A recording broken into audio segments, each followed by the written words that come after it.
What is up, Rad Potential YouTube followers, guys, gals, people of the internet? It's in the car, the engine. So this is the 12A that we've been building. I've been working on it past few weeks, months. This car's been here for what, 2 months now? So we got all the vacuum lines pretty much done. I actually ran out of vacuum lines, so for those of you who know and are going to redo this, it takes more than 10 feet of vacuum line to redo it all. So I only have like these 5 right here left, and the 2 distributor lines. So I did everything but the easy stuff. So all the hard stuff's done, or hard to reach stuff. Carburetor's all on, all rebuilt. This guy goes to the cold start assist down here. So today I'm going to be laying the wires in there just like that, done. And I need to check the fuel system. I've got fresh gas in the truck, so I'm going to drain all the old gas out, check that, new lines, hook it back up, should be good. And then, yeah, from there it's just starter bell housing bolts, tighten all that, tighten the engine mount, radiator back in, belts, and the thing should run. Should start, fire it up. So I'm going to pop this drain plug out. At least I hope it has a drain plug. Let's check. Amongst all the spider webs and stuff, and it's looking like we do have a drain plug. It's right here. Well, it sounds like there's not a bunch of crusty stuff in there, so that's good. And car's been painted. Look at that. Yeah, definitely. So anyways, I'm going to go ahead and drain the bad gas out, or just the gas out if there's any in there, and then button up the front of this, and hopefully we'll be getting it fired up. So I will take y'all along for the ride. Let's go. Alright, so we got the fuel drained out. There wasn't hardly any in there. Also, I was trying to fill this up, right? So the later model cars have an electronic fuel door, the popper thing. Like you press the button or you pull the little thing and it pops. The rally car has it, brown car's got all that. Well, this one has that, obviously. I reach back in there, it is plugged in. I come down here and the button's gone. You can't see it because the light's terrible, but there's supposed to be a little thing right here. You pull it and it pops it open. Well, it's the pull one, the hatch is the push, which this doesn't have a power hatch, so I gotta figure out a way to, I don't know, make something happen with that switch, or put a momentary switch on it or something. I don't know. What I might do though is hop over to the other car that I have here and see if I can just rob the switch off of it and make it work, see if it plugs in. So now we gotta take that apart and figure that out. Also, the dog is a race car dog. She likes to sit in this seat. Boop. Which in a couple months she'll probably be too big for it, but she can still hang out in there for now. Time to fix the fuel thing.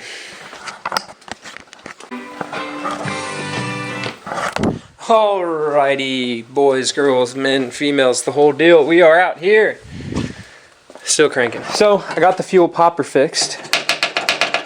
Turns out the switch was broke, which is fine, and then also the little popper thing wasn't working. So luckily I had spares here, so now it you can hear it. It pops. So, which is nice. So that's fixed. But in other words, news, things here. This is really terrible. But anyways, so I pulled the gas tank because I wasn't getting any fuel out of it when I put 5 gallons in. And that's fuel out of the drain plug, not fuel out of the fuel pump hole. Then jacked the car up to twist it, and fuel started coming out the top of the tank, which is never good. So I investigated, and it turns out there's some holes in it.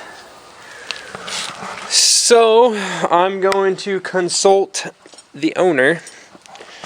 Let them know it's going to cost more money to get a fuel tank put in it, because I don't work for free, and at least not on an actual customer car for free.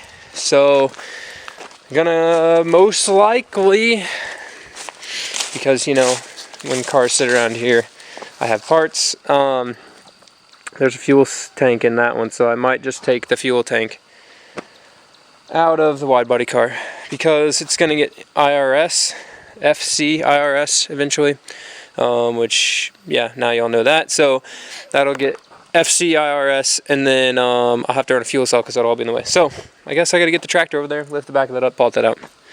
It's good stuff, let me tell you. Good stuff. So let's do that. Alrighty. It's now Sunday, and we've ran into a few issues here with the white car, as expected. However, some larger than normal. So, the gas tank has holes in it, which is no bueno. So I gotta fix that. Second thing, the door popper's fixed now for the gas door, so that's good. Up here, I have all the wiring hooked back up, all the hoses hooked back up, minus the stuff that goes to the upper intake. But I don't know where this vacuum port goes. That one gets a cap because that's your cruise control provision right here on the back, but I don't know where that one goes. So, luckily, Charles has an 84 at his house that's all stock that he's going to rebuild the carburetor on for somebody, and before he takes it apart, I'm going to come look at it. So I'm headed over there today. But the other thing, which sucks because I wanted to really get this thing started, I didn't have any fluids here. I usually have like extra oil and coolant and stuff because obviously I have a bunch of cars. So I didn't have enough oil or anything to fill it up, so I got to run to the parts store so I can get oil because that's why I wasn't able to see if it fired. So everything's good, distributor stabbed, new plugs, like everything's ready to go besides fluids, so I just got to get that. We're going to take the silver car. Lady's going to ride in it. She's going to the bathroom over there, which is wonderful. So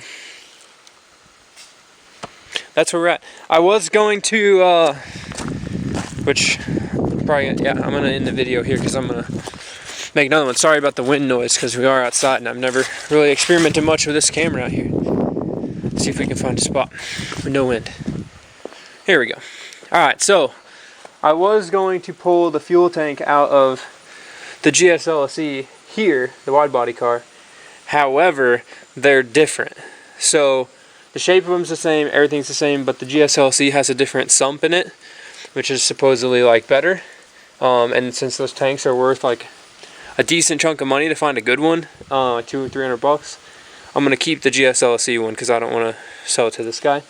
So luckily, in our group of peoples, somebody's got a stock 12A tank laying around, which is good, that's in decent shape, so I'm just going to buy that from them and put it in his car. And then that tank over there I can either use for, you know, cut it up or whatever, but I mean, it's still like, he's not getting the tank for free, but it'll get added to the list of parts.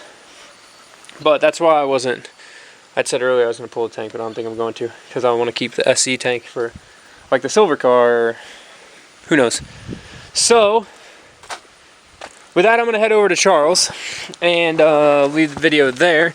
I am going to be pushing myself to do a lot more video uploads this week, just with it being dark and stuff when I get home. I'm able to actually like focus and get work done, and now that the dog is like assimilated into life at the Rad Ranch, I don't have to worry about her too much. She kind of just hangs out. She's not gun shy, she's not anything, she's good. So, thanks for watching, thanks for tuning in.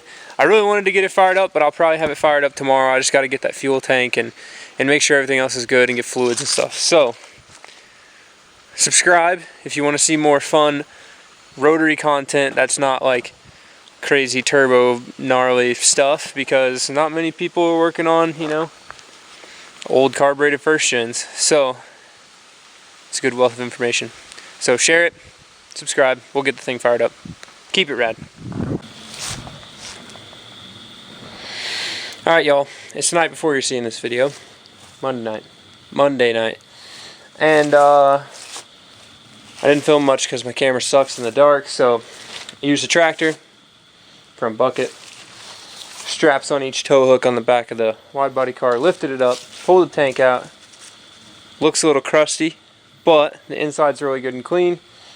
I'm going to take this and clean it up with a wire wheel, coat that thing in some rust preventer, then some bed liner, and then that tank will get slapped in the other car.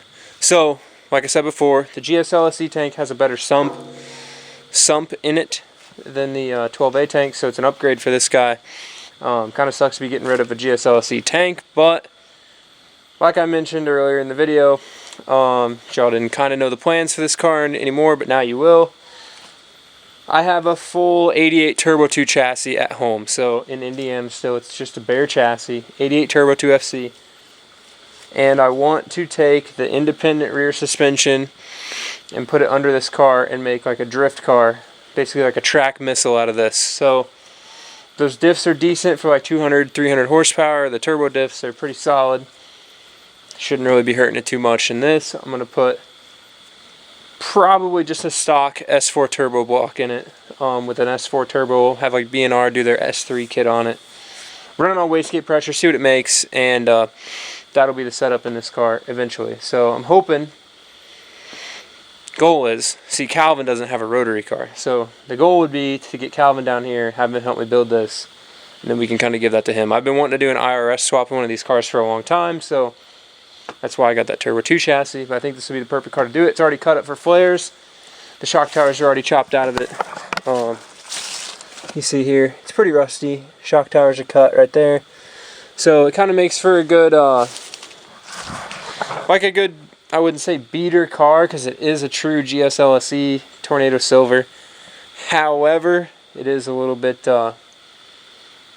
it's been rode hard and put up wet a few times. So I've had it, previous owners had it, so we are going to keep it alive.